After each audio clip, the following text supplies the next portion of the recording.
จะสมจิมเรียซัวสำหรับบางคนออกนี้ได้ตระการสำหรับเจดบันเตียบนเยิงบางคนออกนี้อายกระมองข้างในจังบานยังเมียนตึงอาจจะอันบางคนจังบานจะอันก็เมียนบางคนจังบานใช้ก็เมียนได้บางคนอายกระมองบานนะคือข้างจังคือเมียนกาพญากรบมาเพย์ปรามขัดกรองจำลองจ้ะอันนี้คือจะอันให้ได้ยังอังพญาสำหรับเนี่ยได้เกกระมองจ้ะพญาเกทไงสายนี่ให้จ้ะហើយចេកអនយើងគឺស្អាតបែបនេះណាបងប្អូនចាគឺយើងចាត់ចេកនំវ៉ាចាចេកនំវ៉ាសតតែម្ដងណាចាហើយញ៉ាំទៅវាជំនួយដល់សុខភាពរបស់យើងផងណាសម្រាប់ចេកនំវ៉ានេះជួយជំនួយកាពះផង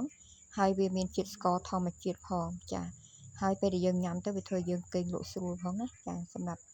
ចេកនំវ៉ានេះគឺល្អខ្លាំងមែនទែនសម្រាប់បងប្អូនទាំងអស់គ្នាព្រោះធម្មតាទេគឺចេកពេលល្ងាចឡើងគឺគេឲ្យយើងញ៉ាំមួយផ្លែឬក៏ពីរផ្លែអញ្ចឹងទៅដើម្បីឲ្យយើងគេងលក់បានស្កប់ស្កល់ណាចាអរគុណ